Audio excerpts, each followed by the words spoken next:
sendiri alasanmu ketika dirimu mengambil pelayanan di Council P ini? Ya, alasan saya untuk menjadi pelayan di 33 sebagai Council P nikah, ya karena saya rindu itu melayani, dan melayani juga itu ya sebagai ucapan terima kasih kita juga, sebagai ucapan terima kasih saya dan ucapan syukur saya bahwa Tuhan telah duluan melayani kita kan. Dia telah melayani kita, dan kita juga seperti Tuhan Yesus itu melayani. Jadi kayak ucapan syukur itu kan, dan terima kasih gitu Mas. Terima kasih ya. Iya, biasanya nih kalau kita beribadah secara offline, teman-teman yang menjawab akan mendapatkan coklat atau hadiah. Berhubung ibadah kita dilakukan secara online, yang bisa saya lakukan adalah memberikan ucapan terima kasih kepada Kak Maya dan kepada Victor yang sudah menjawab pertanyaan saya. Bersyukur ketika teman-teman, ketika Kak Maya, bahkan Victor sudah mengambil pelayanan. Bahkan Victor mengatakan bahwa dia ingin melayani karena ingin menyenangkan Tuhan, ingin melayani Tuhan, ingin berkontribusi di dalamnya. Nah, bersyukur ketika teman-teman sudah pada tahu nih, ada yang sudah tahu bahkan pernah berkecimpung di dalamnya. Tetapi banyak dari kita, mungkin banyak dari kita yang masih belum mengerti apa itu melayani. Bahkan ketika pun sudah mengerti apa itu melayani, tapi masih berpikir bahwa pelayanan itu hanya dikerjakan oleh orang-orang profesional saja. Nah, sama nih kayak aku dulu berpikir bahwa pelayanan itu hanya berkhotbah, konseling, atau mengajar saja. Nah, untuk itu, kita akan diisi dan akan diberikan firman oleh Bang Jumpa Haloho. Nah, kepada Bang Jumpa Haloho, kami mengucapkan selamat datang dan selamat melayani, Bang. Terima kasih. Saat ini, di awal ibadah ini, mari kita sama-sama mempersiapkan diri kita, mempersiapkan hati kita untuk datang ke hadiratnya. Berdoalah kepada Tuhan supaya Ia memimpin kita semua, memimpin hati kita untuk siap datang kepadanya. Berdoalah. Mari masuk, mari masuk, masuk hatiku, ya Yesus, datang sekarang, datang tinggal dalam hatiku, ya Yesus.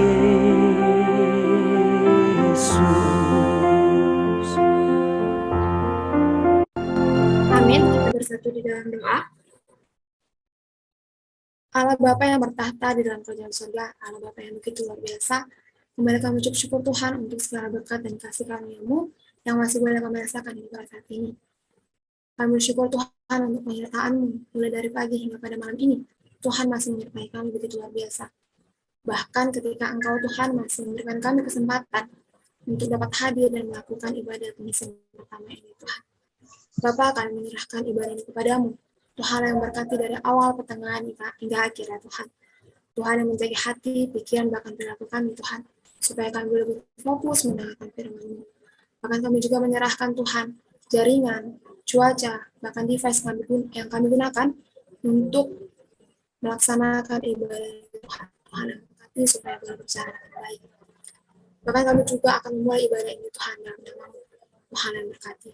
Terima kasih Tuhan Yesus. Haleluya. Amin.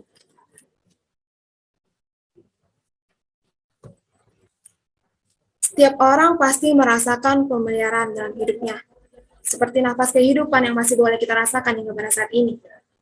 Makanan yang masih boleh kita konsumsi, studi, pekerjaan, bahkan kesehatan. Banyak orang yang tidak dapat merasakan hal yang sama dengan kita.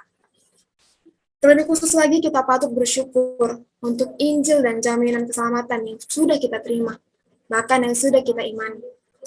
Yang dimulai oleh Tuhan Yesus yang memberitakan, yang memberikan dirinya untuk mati di kayu salib. Lalu diteruskan oleh murid-muridnya, bahkan sampai kepada orang yang Tuhan pakai untuk memberitakan Injil tersebut kepada kita. Yang kemudian tugas tersebut harus kita kerjakan.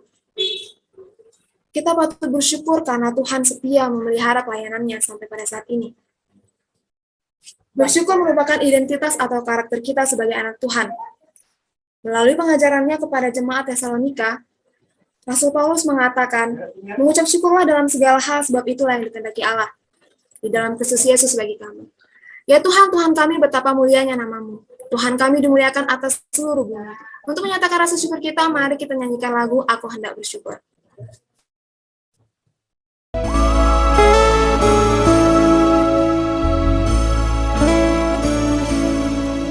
Aku hendak bersyukur pada Tuhan karena keadilannya dan bermazmur bagi nama Tuhan yang maha tinggi.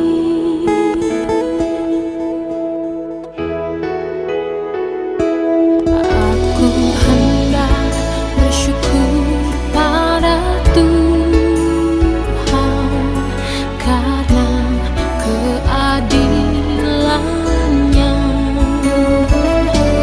dan bermazmur bagi nama Tuhan yang maha tinggi.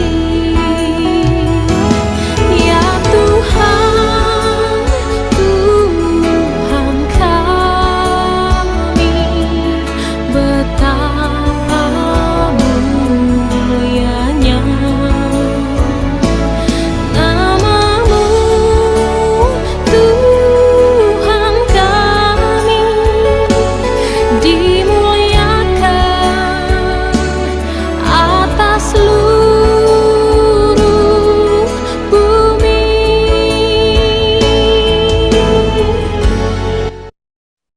Pujilah Tuhan untuk lagu yang sudah kita naikkan. Ketika berbicara tentang Yesus, kita pasti teringat pada tugas pelayanan yang telah Ia kerjakan bagi kita. Ia menjadi teladan yang baik dalam sikapnya melayani. Ia juga Allah yang telah menyelamatkan kita. Dengan cara yang begitu mengerikan, Ia menebus dosa kita.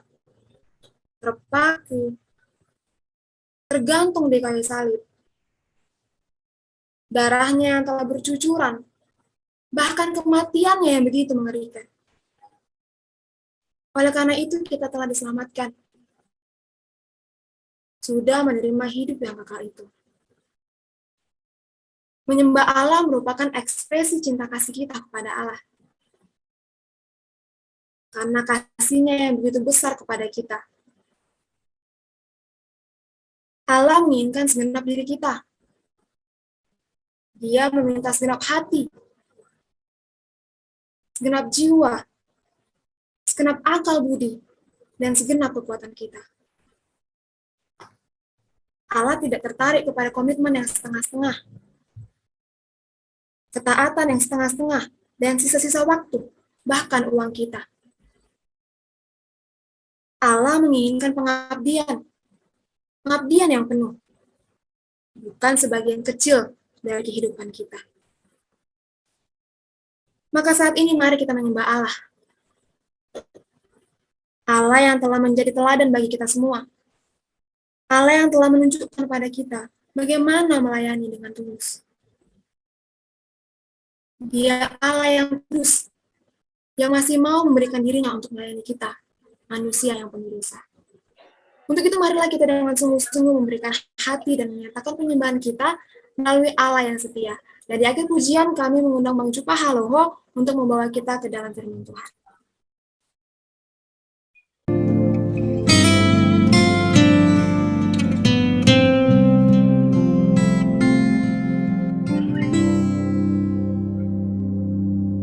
Yesus, Kau telah memulai segala yang baik dalamku. Engkau menjadikanku serupa gambaranmu dan berharga di matamu. Yesus, Kau telah memulai karya yang mulia dalamku. Kau berikan hidupmu sebagai ganti dosaku, karena kasih-Mu padaku.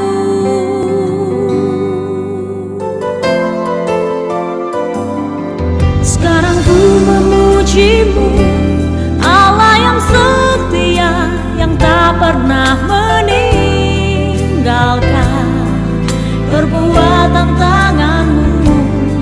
Sekarang ku menyembah-Mu, Allah yang mulia, sempurnakan segenap hidupku agar indah bagimu.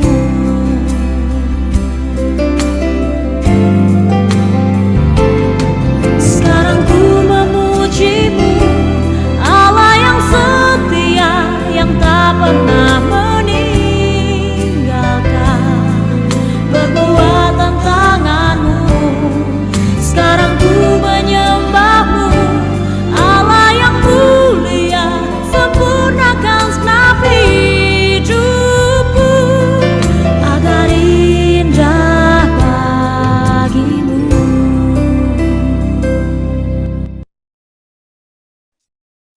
Baik, mari saudara-saudara yang terkasih, kita tundukkan kepala, kita berdoa. Ya Tuhan, kami memuji Engkau, Allah yang setia, Allah yang bukan saja menciptakan kami, tetapi juga yang menatang hidup kami, yang menjaga hidup kami, yang memberikan berbagai kesempatan dan pengalaman di dalam hidup kami, yang bekerja melalui segala peristiwa yang kami alami untuk mendatangkan kemuliaan bagi Allah. Kami bersyukur kepada Allah, oleh karena Engkau adalah Allah yang tidak berhenti bekerja membentuk kami menjadi pengikut Tuhan yang setia. Kami bersyukur bahkan di tengah-tengah kehidupan kami yang dikuasai oleh dosa, kami telah dimerdekakan oleh Kristus, oleh kematiannya dan kebangkitannya. Kami bersyukur kalau kami bisa menjadi seperti sekarang adalah karena Tuhan. Kami juga bersyukur karena Tuhan di dalam kepercayaan kami, di dalam pertobatan kami, Tuhan menganugerahkan kepada kami karunia, dan Roh Kudus selalu bekerja di dalam diri kami supaya kami mengobarkan karunia itu dengan ketertiban, dengan kasih dan keberanian. Dan kami bersyukur Tuhan memberikan juga kepada kami komunitas untuk kami bisa mengenal Tuhan. Ada abang kelompok, ada kakak kelompok, ada abang kakak alumni, ada juga bapak pembina yang terus dengan setia mendampingi kami, menuntun kami sehingga kami bisa makin mengalami perjumpaan dengan Tuhan dan bertumbuh di dalam keserupaan dengan Kristus. Tuhan, kami bersyukur oleh karena bukan saja Engkau memanggil kami menjadi anak, tetapi lebih daripada itu Tuhan melibatkan kami di dalam satu partisipasi dalam pekerjaan Allah. Tuhan, kami bersyukur kalau di dalam firman-Mu di Injil Yohanes, Engkau berkata kepada para murid-Mu bahwa Engkau tidak lagi memandang kami sebagai hamba, tetapi sebagai sahabat, karena Engkau telah menyingkapkan, mencurahkan, menyatakan rencana-Mu ke dunia ini kepada kami para sahabat-Mu.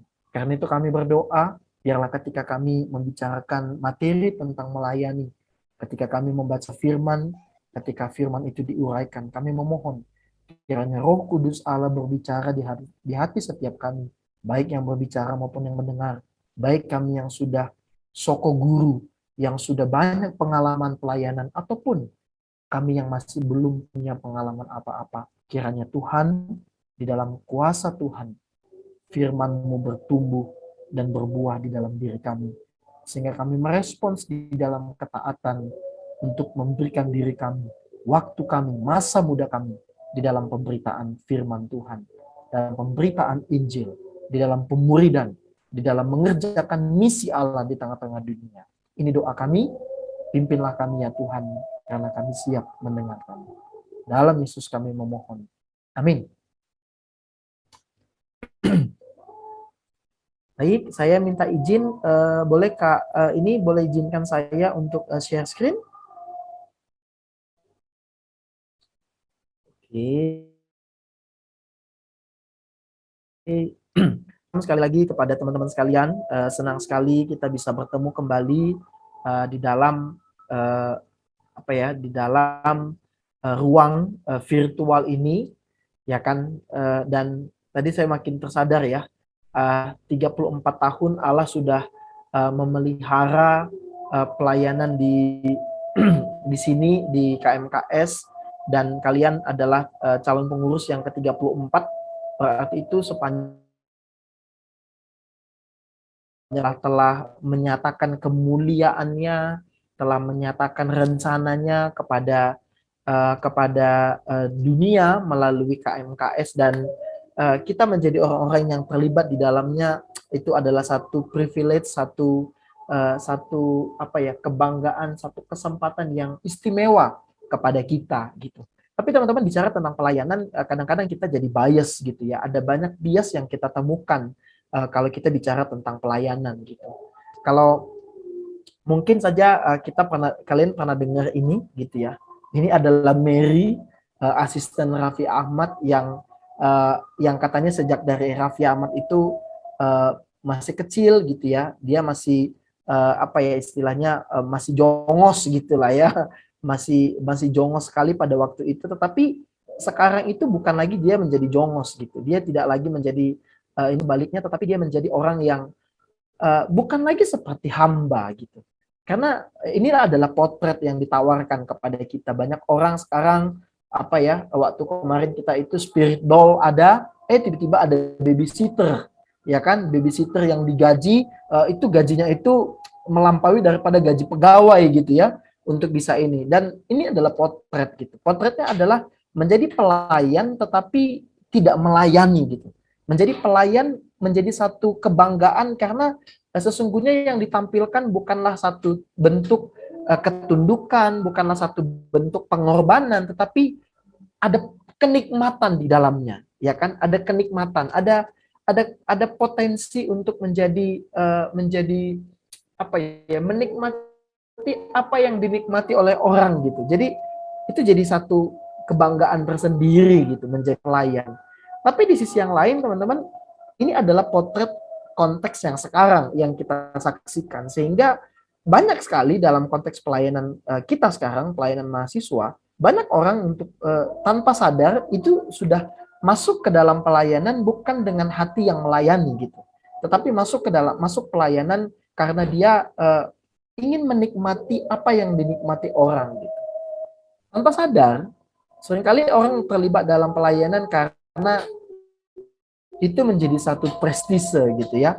Ya setidaknya kalau nggak prestise kita, prestise PKK kita gitu. Tandanya PKK kita telah berhasil memuridkan dengan baik sehingga kita terlibat dalam pelayanan.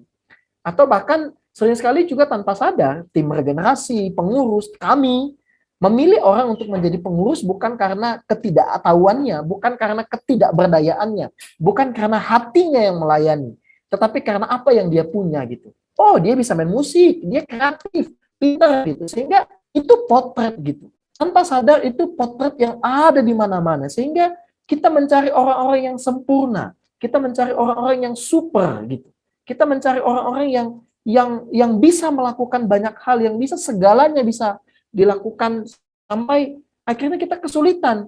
Kalau ada anak yang dia nggak bisa main musik, nggak bisa mimpin acara, nggak bisa berbicara, perlu nggak ya kita masukin jadi pengurus gitu? Kadang-kadang itu tidak jadi pilihan gitu. Itulah kesalahpahaman, dan kami juga kadang-kadang melakukan itu gitu. Tentu saja apa yang dilakukan oleh kampus, yang dilakukan oleh persekutuan adalah karena imbasnya kami gitu. Selalu mencari orang yang the best in capability gitu. Bukan terbaik dalam karakter gitu. Tapi saudara, di dalam sesungguhnya potret pelayan itu, kalau kalian pernah nonton film ini adalah film yang 12 Years a Slave ya. Ini adalah film yang diambil dari memoir tulisan Solomon Northup. Solomon Northup ini adalah seorang yang orang merdeka. Dia orang kulit hitam, tapi dia orang yang merdeka di Amerika. Dia adalah pemain violin, biola. Tapi pada suatu kali dia dijebak. Ketika dia dijebak, dia terbangun terbangun di kapal budak gitu. Ketika di kapal budak, maka mulai dari saat itu hidupnya berubah menjadi budak. Sekalipun dia mengatakan, I am a free man. Aku adalah orang merdeka. Tapi karena dia berada di dalam perbudakan kapal budak itu, maka dan dia kulit hitam, tidak ada yang bisa melakukannya. Dan apa yang terjadi? Selama 12 tahun hidupnya itu, dia menjadi budak. Menjadi budak yang mana? Menjadi budak yang dia selalu tertawan. Dia adalah orang merdeka, tapi dia takluk kepada tuannya. Dia tunduk kepada tuannya. Tidak ada yang bisa apa yang diperintahkan oleh tuannya, dia selalu lakukan. Itu yang terjadi pada Solomon Northup ini. Sehingga teman-teman, kalau kita bicara tentang potret seorang hamba, potret tentang pelayan, maka menurut saya film ini atau memoir ini menjadi satu potret yang perlu kita pelajari.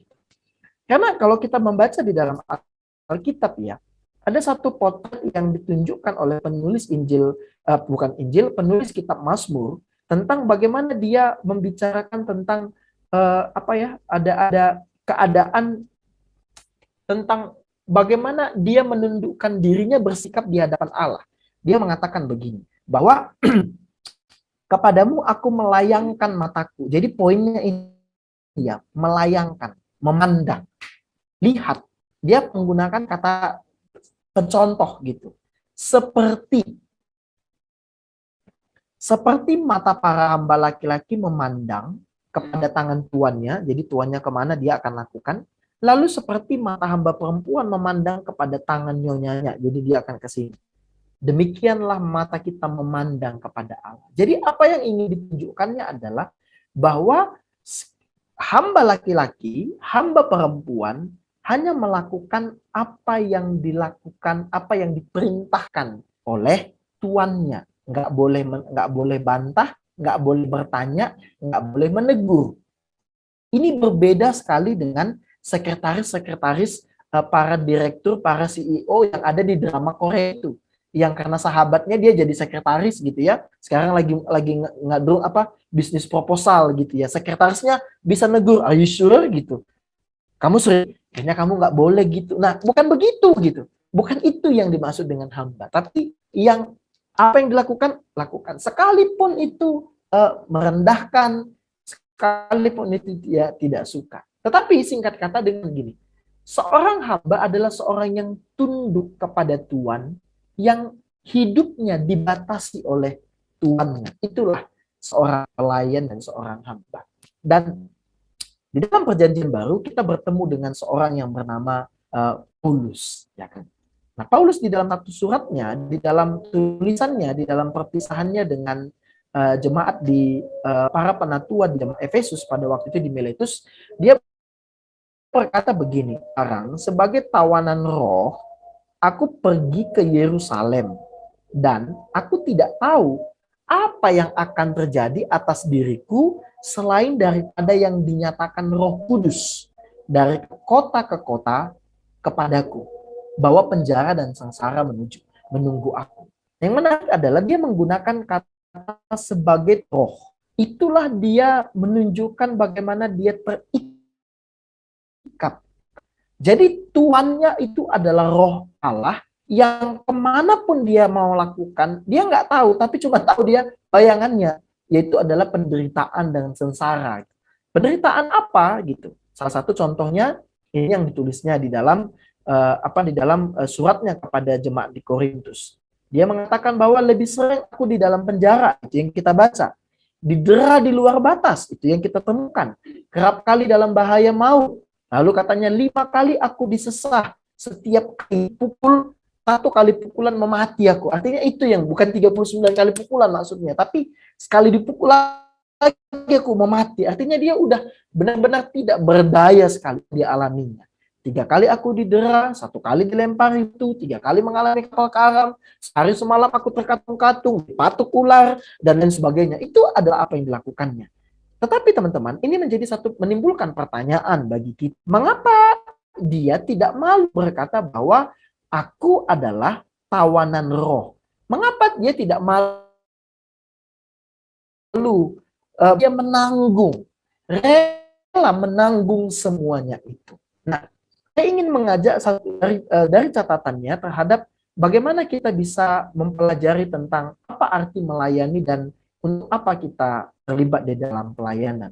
Dikatakannya begini, dari Paulus, seorang rasul, oke, di bawahnya 2 Timotius, dari Paulus, rasul Kristus Yesus, ditambahkannya oleh kehendak Allah. Sebelumnya dikatakannya di Galatia, bukan karena manusia, juga bukan oleh seorang manusia, melainkan oleh Yesus Kristus dan Allah, Bapa yang telah membangkitkan Yesus dari antara orang mati, untuk memberitakan janji tentang hidup dalam Kristus Yesus. Jadi saudara-saudara yang terkasih, kalau saya menggambarkan bagaimana Paulus memahami pelayanannya, memahami tentang siapa dia, identitasnya sebagai seorang rasul, itu ada di dalam 2 fakta yang dijelaskan di dalam teks ini. Yang pertama adalah, faktanya adalah dia mengatakan bahwa kalau dia menjadi pelayan, dia menjadi rasul itu karena Allah yang menghendakinya. Sekali lagi, bukan karena manusia dan bukan oleh manusia, tetapi karena Allah menghendakinya. Yang kedua adalah karena Yesus yang bangkit telah menyatakan dirinya kepadanya secara langsung. Inilah yang kita temukan di dalam perjumpaannya dengan Yesus yang bangkit itu di perjalanan menuju Damsyik. Nah, saudara-saudara yang terkasih, ini jadi satu momen gitu. Teman-teman yang terkasih, jadi ketika Paulus bertemu dengan Kristus yang bangkit itu di dalam perjalanannya ke Damsyik, lalu ketika dia mendengarkan satu perintah yang dikatakan, aku telah mengkhususkan engkau menjadi hambaku untuk memberitakan janji yang hidup kepada bangsa-bangsa non-Yahudi. Dia sadar, saudara, bahwa ketika dia berjumpa dengan Allah itu di dalam rencananya Allah, ketika dia berjumpa dengan Allah pada saat ia sedang melakukan satu misi khusus untuk apa? Untuk memberangus para pengikut Kristus. Tapi pada saat itulah, dengan kata lain begini, Allah memanggil dia pada waktu yang tepat. Pada saat kapan? Pada saat Paulus sedang bejat-bejatnya. Pada saat Paulus sedang bobok-boboknya. Pada saat itulah dipanggil oleh Allah. Pada saat itulah Kristus menyatakan dirinya kepada Allah. Dan itu yang membuat Paulus mengatakan, inilah alasan kenapa aku mengerjakan semuanya itu. Saudara, jadi dia menunjukkan bahwa dia melakukan itu karena dia telah berjumpa dengan Allah, bukan karena kebaikannya, tetapi karena Allah sendiri yang telah menganugerahkan penyataan itu kepada dirinya dan menyingkapkan. Saudara-saudara yang terkasih, kalau kita mau bicara tentang, kalau kita menarik refleksinya ke dalam keadaan kita, maka saudara-saudara yang terkasih, maka kita harus melihat kapan kita berjumpa dengan bangkit, dengan Yesus yang bangkit itu juga di dalam kehendak Allah. Mungkin ada yang kita bertemu dengan Kristus yang bangkit ketika dia pertama kali ikut di pelayanan di KMKS, ikut kebaktian KKR, atau ikut perjumpaan, ikut kelompok kecil, atau ada juga yang mengalami perjumpaan dengan Kristus itu ketika dia SMP tapi jatuh bangun, nggak serius menjalani kemuridan, nggak serius tunduk kepada ketuhanan Kristus, akhirnya baru dia disegarkan kembali pada saat KMKS. Dan yang terkasih, kita harus memandang itu sebagai bentuk kasih karunia Allah kepada kita, bukan karena kita, tetapi karena Allah sendiri. Dan keselamatan itu, perjumpaan itu, diberikan Allah kepada kita, karena dia punya misi khusus dan dia ingin kita masuk. Itulah yang dipotret Paulus di dalam Efesus pasal yang kedua. Ketika dia menjelaskan tentang kasih karunia Allah menghidupkan, membangkitkan, mendudukkan kita bersama-sama dengan dia, dia mengatakan karena kita ini buatan Allah diciptakan untuk sebuah pekerjaan baik yang telah dikhususkannya. Ia mau supaya kita mengerjakannya, hidup di dalamnya. Itu yang dilakukan. Jadi dengan kata lain, saudara, begini. Setiap orang yang diselamatkan oleh Allah, Allah ingin keselamatan itu diresponi dengan mengerjakan panggilan khusus yang telah ditetapkan oleh Allah kepada kita. Itu yang pertama. Saudara, kalau yang kedua, kita lihat apa yang terjadi. Oh, dia mengatakan bahwa ada alasan yang kedua.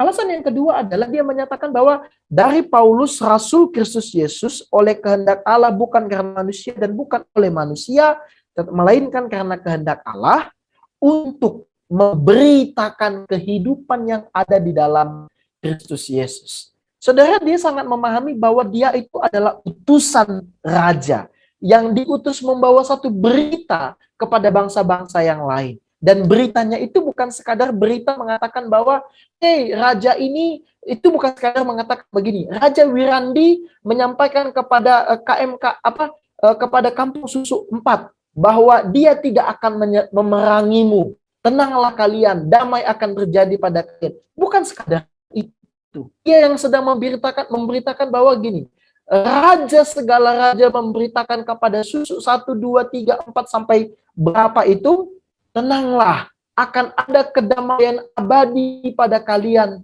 karena Yesus Kristus keselamatan itu telah hadir bersama-sama dengan kalian. Itu yang dimaksudkannya.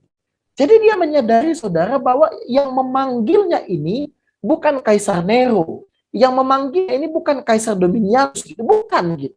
Tapi yang memanggil ini adalah Kaisar, raja di atas segala raja, the true God, gitu ya. Itu yang memanggilnya. Dan dia tahu bahwa berita yang disampaikannya itu adalah keselamatan. Jadi saudara, kalau kita tadi bertanya, mengapa Paulus rela menderita dan mengapa ia terlibat di dalam pelayanan itu dan mengapa dia mengatakan sebagai tawanan roh?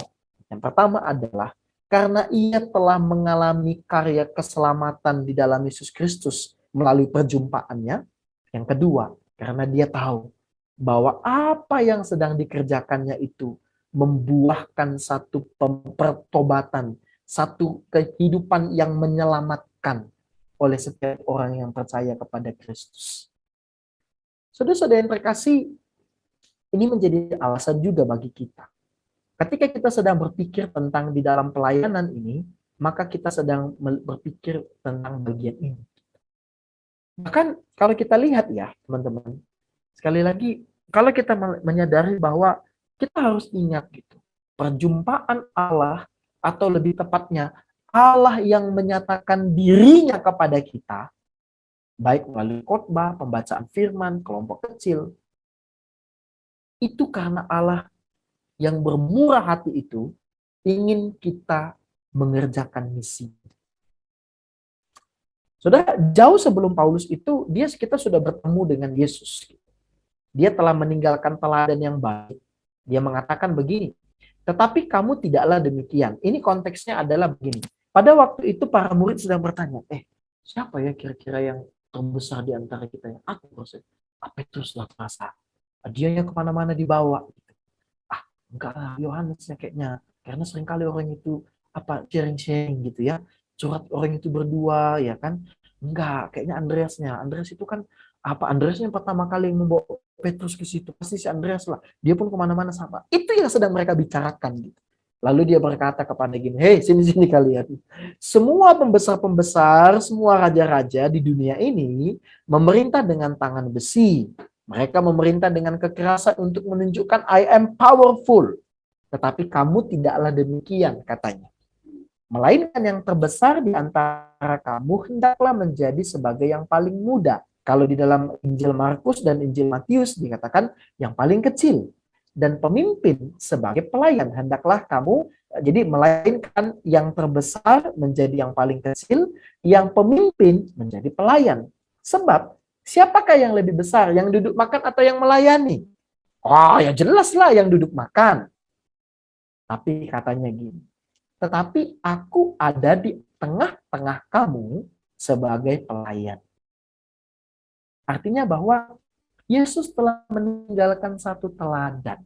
Dia datang, teman-teman, kalau kalian baca di dalam tentang bagaimana dia masa pencobaan itu ya, sebelum itu, maka kita akan bertemu ada beberapa catatan, lalu malaikat melayani dia. Saudara, coba berimajinasi sedikit gitu. Malaikat-malaikat melayani dia. Itu berarti dia itu adalah seorang yang agung. Dia adalah pribadi yang luhur, yang mulia, yang sampai malaikat-malaikat itu adalah makhluk surgawi itu melayani dia. Tetapi dia mengatakan, aku datang ke dunia ini untuk menjadi pelayan. Menjadi pelayan yang seperti apa? Yang menjadi yang terkecil dan yang menjadi pelayan. Gitu. Dia adalah pemimpin, tetapi dia memilih jadi pelayan.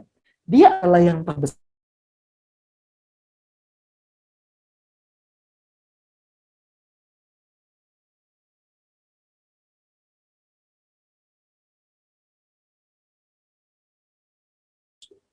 Maka tidak ada alasan lain bagi kita selain untuk menjadi pelayan. Karena Kristus Allah yang besar itu telah memilih jalan menjadi pelayan. Karena itu teman-teman yang terkasih, mentalitas orang murid Kristus bukanlah mentalitas pemimpin yang menyuruh, pemimpin yang dilayani, tetapi mentalitasnya adalah yang melayani, yang menundukkan diri, seperti foto yang ada di layar ini, yang tertunduk malu, yang tertunduk tidak mampu menengadahkan wajahnya. Dan saudara, itu yang saya pahami ketika saya membaca konteks sejarah di dalam Yohanes pasal 13 tentang Yesus membasuh kaki para murid. Yang dilakukannya itu adalah tindakan pembasuhan kaki yang dilakukan oleh hamba terkecil. Jadi kalau di rumah-rumah itu ada kastanya gitu. Tukang masak itu nomor 1, nomor 2 ya, nomor 1 tukang pijit lah ya kan, yang bawa barang, nomor 2 yang masak, mengerjakan pekerjaan rumah, taman. Yang paling kecil adalah ini yang membasuh kaki ini, karena itu adalah tradisi di sana. Dan saudara tahukah apa yang dilakukannya? Dia akan berdiri di depan pintu, dia akan duduk di depan pintu, kakinya bertumpu kepada kakinya, lalu dia akan mengatakan, dia matanya hanya tertunduk, kepalanya hanya tertunduk. Lalu dia akan, setiap orang yang datang ke depannya, dia nggak peduli apakah itu tuannya yang baru saja menendang dia nggak akan peduli apakah itu tuan yang baru saja memukul dia nggak peduli apakah itu adalah tuan yang baru saja meremehkannya, merendahkannya, dia nggak peduli. Yang dia lakukan adalah dia buka kasutnya, lalu dia siram pakai air, lalu disekanya pakai air, lalu berkata silakan, selamat datang. Lalu itu juga yang dilakukan. Jadi dia nggak pernah menengadah, guys. Itulah mentalitas seorang pelayan yang diharapkan oleh Tuhan. Saudara, ini adalah apa yang dilakukan. Atau di dalam konteks yang lebih besar lagi. Dalam Injil Matius dan Markus tidak ada. Di Lukas tadi tidak ada apa yang dicatat oleh Lukas, bahwa yang ini, yang dicatat oleh Lukas, bukankah dia yang duduk makan, tetapi aku ada di tengah-tengah kamu, tidak ada di dalam Injil Markus dan Matius. Tetapi apa yang bagian ini? Karena anak manusia juga datang bukan untuk dilayani, melainkan untuk melayani dan untuk memberikan nyawanya menjadi tebusan bagi banyak orang. Sehingga teman-teman, singkatnya begini. Masihkah ada alasanmu untuk tidak melayani? Kalau Tuhan yang menyelamatkanmu pun melayani. Gitu. Kalau Tuhan yang besar, yang kamu katakan raja di atas segala raja, yang kamu nyanyikan sambil angkat tangan, sambil lompat-lompat, sambil kamu merasa udah tinggal bayar goceng gitu ya, tinggal bayar pakai voucher sampai ke surga. Kalau Allah yang kau sembah itu aja melayani, adakah alasan bagi kita untuk tidak melayani? Saya tidak berani untuk berkata tidak. Saya tidak berani untuk berkata masih ada alasan. Karena sesungguhnya memang tidak ada alasan lagi. Lalu saudara-saudara yang terkasih, kita bisa menyimpulkan dalam bagian ini. Apakah itu? Apa itu melayani? Maka melayani itu adalah satu bukti perjumpaan kita dengan Yesus. Melayani adalah tanda bahwa kita telah berjumpa dengan Kristus. Tanda bahwa kita telah mengalami pertobatan. Tanda bahwa kita telah memiliki satu perspektif baru di dalam hidup kita. Sama seperti tadi Paulus, kalau dia menganggap bahwa dia menuju Damsyik itu dengan gulungan izin khusus, dia mengatakan ke Damsyik ingin memberangus, tapi dalam perjumpaan itu Allah memutar balikkan hidupnya, lalu memberikan agenda baru dalam hidupnya. Agenda baru itulah melayani. Saudara-saudara yang terkasih sama gitu. Kalau selama ini agendamu adalah untuk menuntaskan perkuliahanmu dengan cepat, 3,5 tahun, nggak peduli yang lain, maka jangan-jangan Allah menghentikanmu, putar balik. Ada agenda lebih besar lagi nih yang telah kusiapkan untukmu. Itulah melayani. Melayani yang kedua, apa itu melayani? Maka melayani itu adalah bentuk partisipasi aktif kita terhadap rencana keselamatan Allah atas dunia. Saudara-saudara yang terkasih, secara spesifik panggilan khususnya si Paulus itu adalah memberitakan Injil kepada bangsa-bangsa non-Yahudi. Dan itulah cara bagaimana dia terlibat di dalam rencana Allah. Karena Allah menginginkan seluruh dunia ini akan menjadi muridnya. Dan apa partisipasi dan apa rencana Allah bagi kita? Ya, melalui mahasiswa yang kita layani di setiap lorong-lorong yang ada di kampung Susuk itu, kita sedang berpartisipasi di dalam mewujudkan rencana Allah, menjadikan seluruh suku bangsa di dunia ini menjadi murid Kristus gitu. Karena itu teman-teman yang terkasih, saya ingin mengatakan begini. Di satu sisi, adalah baik kalau kita berkata, aku melayani karena Allah lebih dulu melayani. Aku melayani karena orang-orang, para pendahuluku sudah melayani. Tetapi teman-teman, saya ingin mengatakan bahwa tidak sepenuhnya alasan itu benar. Kalau itu hanya alasannya, maka itu berarti kita hanya berhutang budi gitu. Itu berarti kita transaksional. Tapi lebih daripada itu, keterlibatan kita melayani adalah karena kita sekarang work hand in hand with God. Itulah alasannya kenapa kita terlibat dalam pelayanan. Karena kamu dan saya menangkap apa maunya Tuhan, lalu tahu, inilah bentukku berpartisipasi atas maunya Tuhan. Itulah tandanya. Saudara-saudara yang terkasih, Allah ingin setiap orang, setiap mahasiswa, setiap anak kos yang ada di KMKS itu percaya kepada Kristus, bertumbuh menjadi murid Tuhan, lalu menjadi berkat. Itulah kerinduan Allah. Dan kalau kamu menangkap kerinduan itu, terlibatlah dalam pelayanan. Enggak ada kata yang lain. Lalu yang ketiga adalah, melayani itu adalah ekspresi syukur atas karunia Allah untuk kepentingan orang banyak. Kenapa? Karena Allah telah memberikan karunia kepada kita. Saya ingin mengutip apa yang dikatakan oleh Petrus. Dikatakan begini, layani seorang akan yang lain, sesuai dengan karunia yang telah diperoleh tiap-tiap orang, sebagai pengurus yang baik dari kasih karunia Allah. Kalau ada orang yang berbicara, baiklah ia berbicara menyampaikan firman. Kalau ada orang yang melayani, baiklah ia melakukannya dengan kekuatan yang dianugerahkan, supaya Allah dimuliakan dalam segala sesuatu karena Yesus Kristus. Ialah yang mempunyai kemuliaan dan kuasa sampai selama-lamanya. Itulah potret yang disampaikan. Jadi saudara-saudara yang terkasih, kalau kita tadi berbicara tentang apa itu melayani, maka melayani adalah tanda bahwa kita telah berjumpa dengan Kristus. Jadi kita telah mengalami kelahiran baru, kita telah mengalami anugerah itu, dan bentuk partisipasi aktif kita bagi misi Allah, dan rasa syukur kita kepada atas karunia yang Allah berikan kepada kita. Lalu menjadi pertanyaan selanjutnya adalah ini. Lalu pelayanan yang mana? Ya kan? Ini kan jadi pertanyaan harus kita pikirkan. Oke, Tuhan aku mau melayani. Tapi yang mana gitu? Gereja. Ya kan? Permataku lagi butuh juga orang. Ya kan? Naposo di pembangunan pun lagi butuh. PP di GKPI masih butuh. Ya kan? Yang pemuda di GKPS juga lagi butuh. Tapi ada juga KMKS.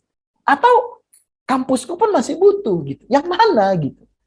Nah, teman-teman yang terkasih, saya sekali lagi ini, saya tidak sedang mendiskreditkan untuk terlibat di dalam gereja.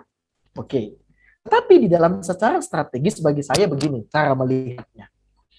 Kamu bisa melayani gereja mulai dari kamu tamat sampai kamu mengakhiri hidupmu di dunia ini.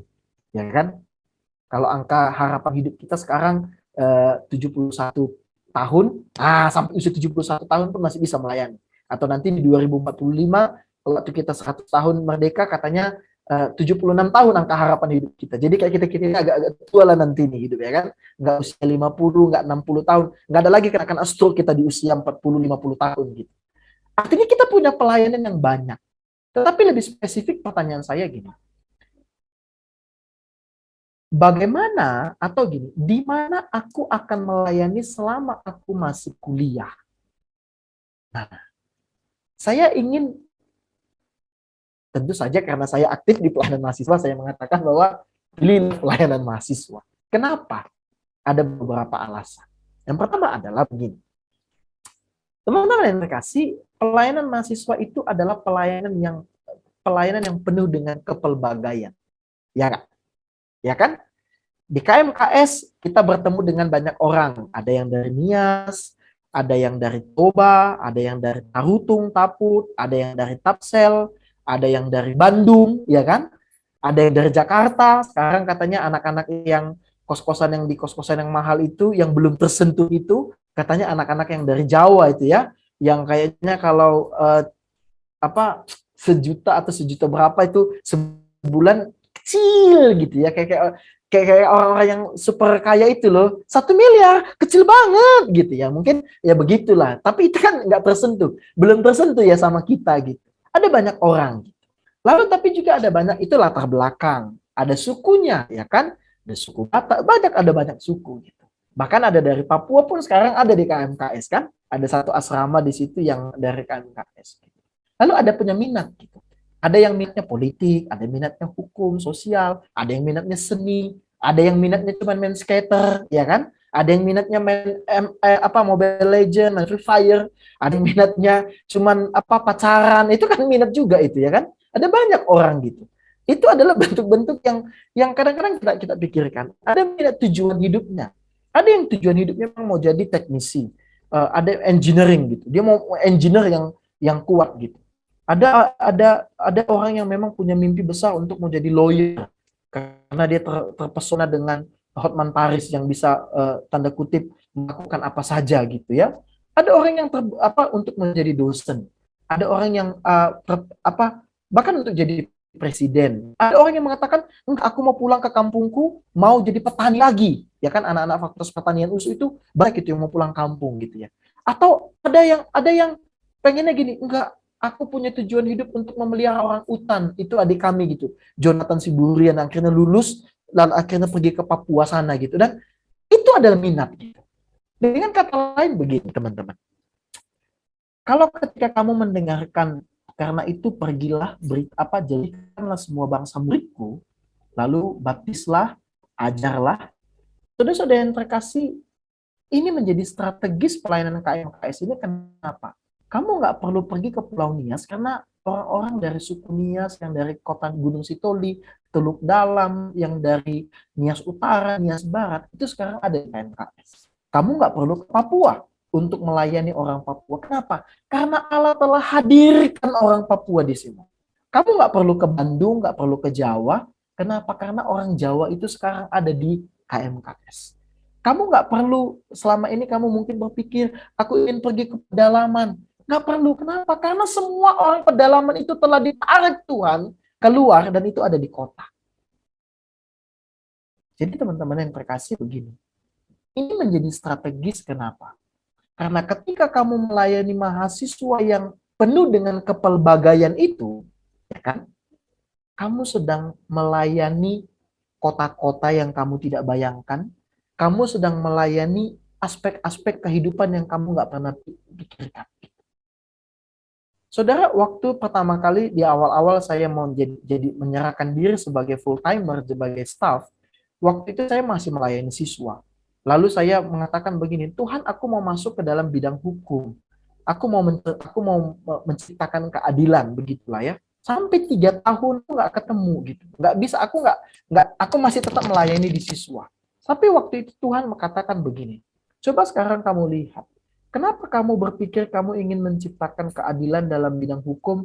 Karena waktu itu udah 3 tahun jadi staff, aku masih memimpin anak siswa, lalu memimpin mahasiswa, tapi tidak mahasiswa hukum. Ini nggak efektif ini Tuhan gitu, nggak efektif gitu.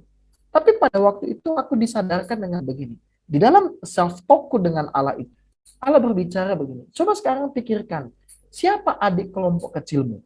Ku ingatlah waktu itu. Oh, ada si X dari anak FK, anak FKG, ada anak sosial, ada anak FKM, kemudian ada anak teknik, lalu ada anak hukum 1 orang, anak psikologi, lalu siapa lagi ya? Anak keguruan.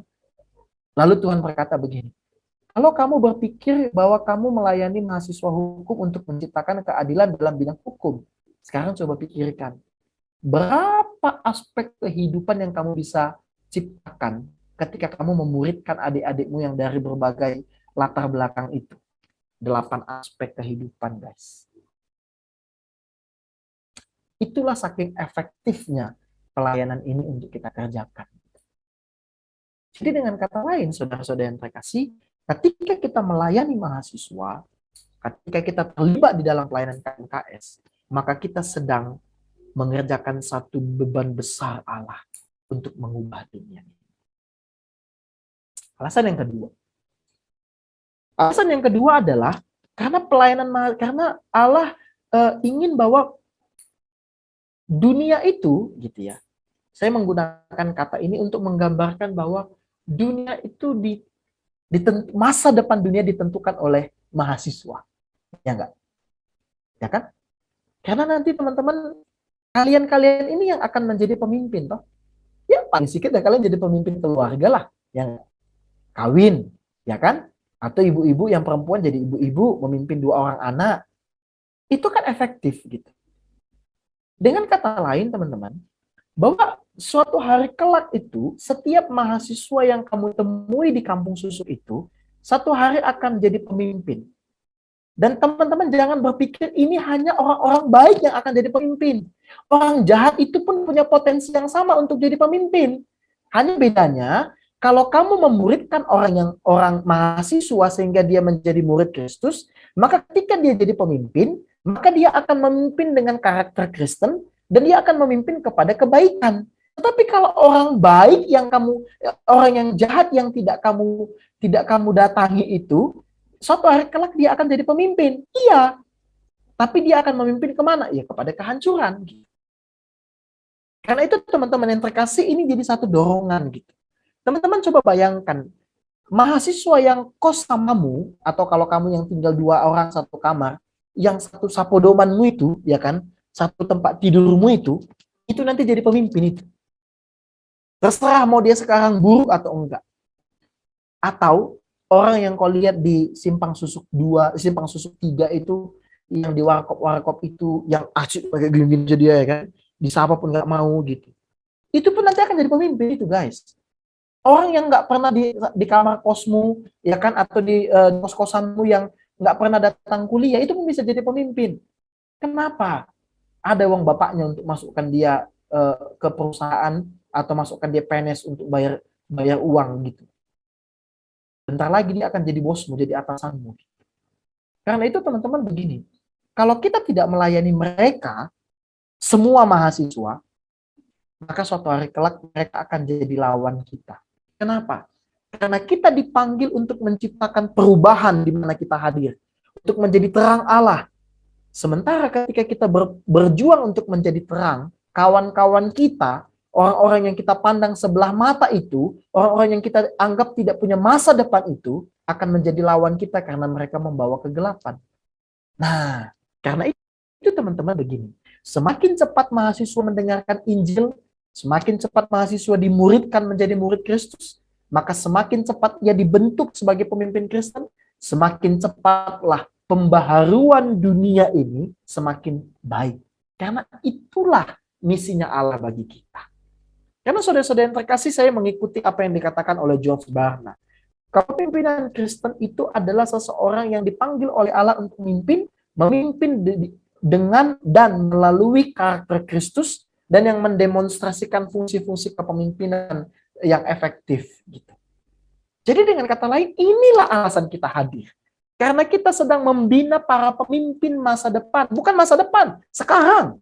Karena sekarang orang-orang dari Gen Z itu, kita ini, millennials ini, post-millennials ini, sekarang sudah bisa mengguncang dunia. Indra Kents aja mengguncang dunia kan? Ya kan? Doni Salmanan aja mengguncang dunia, dan banyak orang mengguncang dunia gitu. Semua orang bisa mengguncang dunia gitu.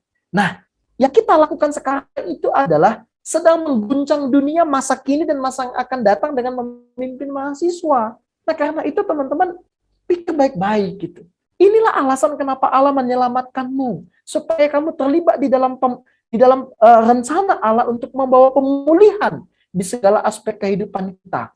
Dan itu dengan cara apa? Layani mahasiswa, muridkan mahasiswa, beritakan Injil kepada mereka. Itulah cara kita berpartisipasi. Nah, saudara-saudara yang terkasih, dengan kata lain begini. Dengan memberi diri melayani di KMKS, kita bukan sekadar menyelamatkan teman-teman kita dari perbudakan dosa. Bukan. Tapi jauh lebih besar daripada itu. kita sedang menyelamatkan dunia ini dari kehancuran.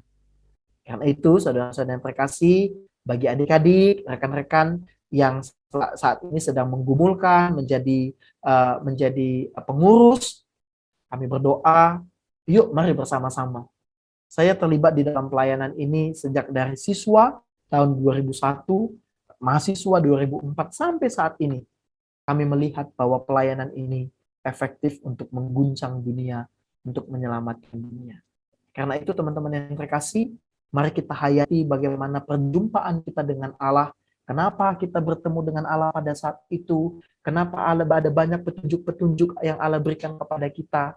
Mari kita pakai itu semua menjadi sarana untuk bisa melihat bagaimana kita bisa menyelamatkan dunia. Kiranya Tuhan memberkati firman-Nya. Apakah Kila Paulus ada di sini?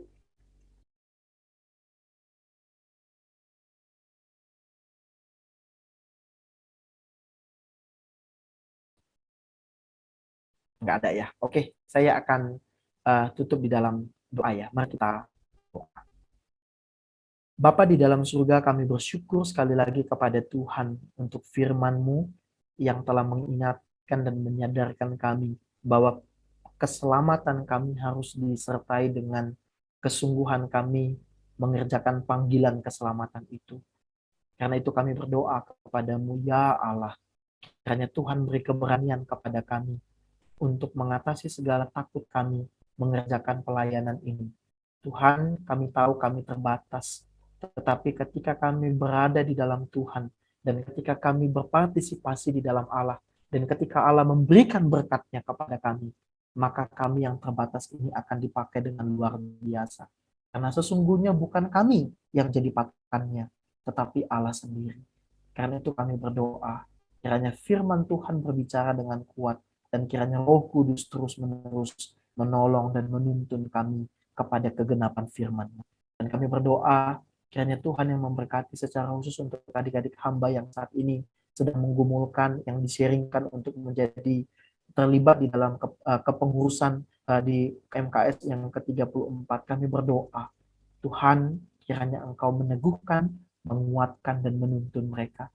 Dan kiranya di dalam perjumpaan-perjumpaan melalui firman-Mu, dalam saat-saat teduh, dalam diskusi-diskusi dengan para pengurus, dengan tim regenerasi, dengan alumni, dengan mahasiswa, Tuhan selikkan mata mereka untuk mereka bisa melihat apa yang menjadi kerinduan Tuhan. Dalam nama Yesus kami berdoa, kiranya Tuhan memberkati umat-Mu. Amin.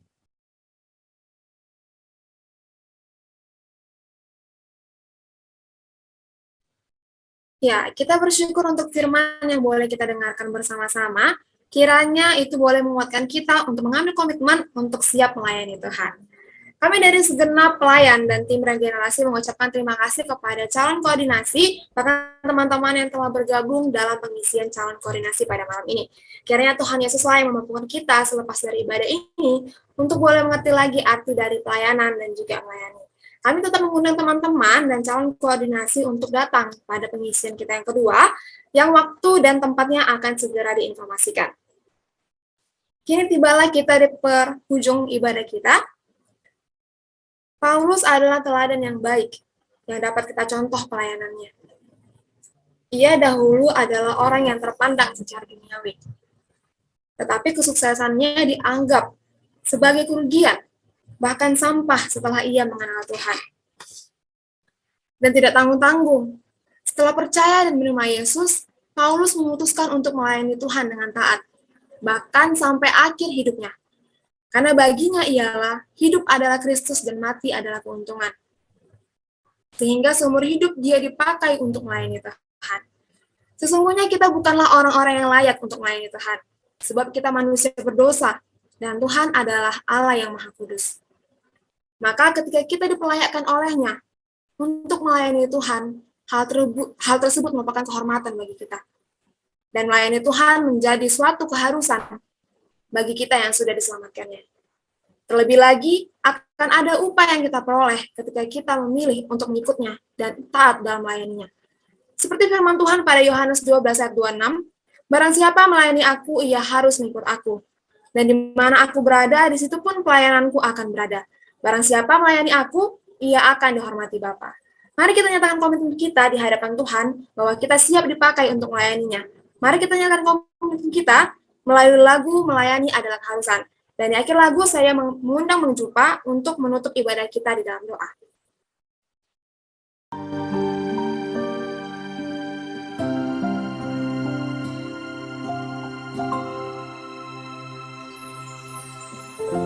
Tetapi apa yang dahulu merupakan keuntungan bagiku, sekarang ku anggap rugi. Karena Kristus semuanya telah ku tinggalkan, hanya untuk mengikuti Yesusku. Terima kasih Yesus untuk panggilanmu. Melayani bukanlah sebuah kesempatan dalam hidupku. Melayani Yesusku adalah keharusan dalam hidupku, sekalipun di dunia ku tak mendapatkan kesenangannya, tapi ku percaya upahku dapatkan di surga.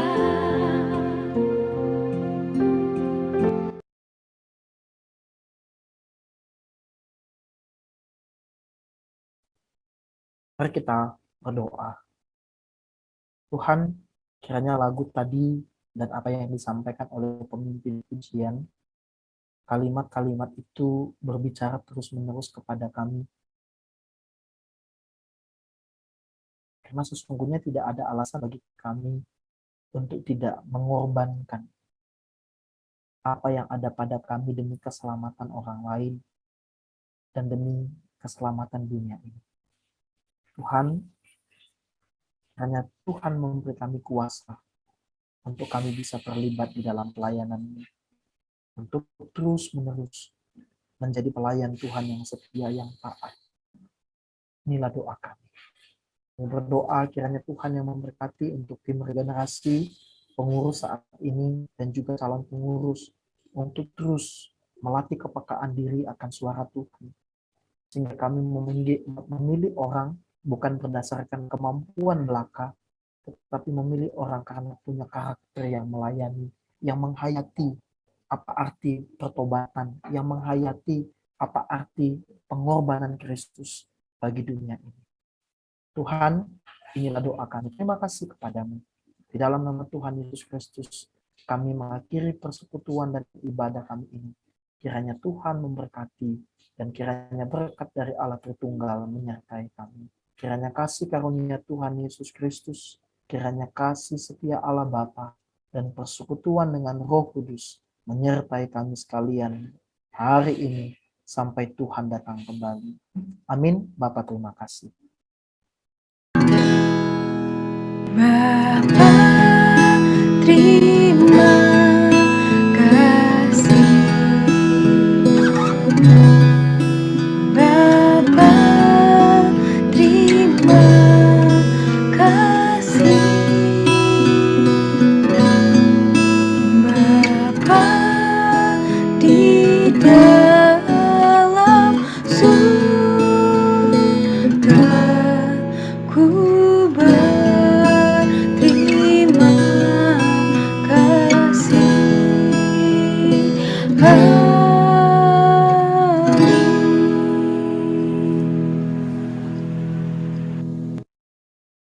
Iya, terima kasih dan untuk pelayanannya, untuk para pelayan. Tapi sebelum kita doa pelayan kembali, sebelum itu teman-teman juga yang sudah bergabung, jangan keluar dulu, kita akan dokumentasi. Jadi kalau boleh nih, dibuka kameranya dan diberikanlah senyuman terbaiknya. Gitu. Ya.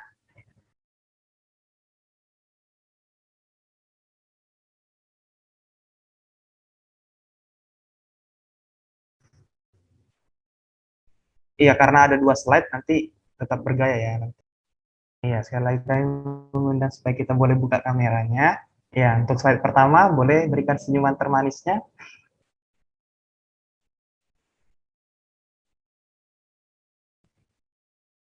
Oke, slide yang kedua.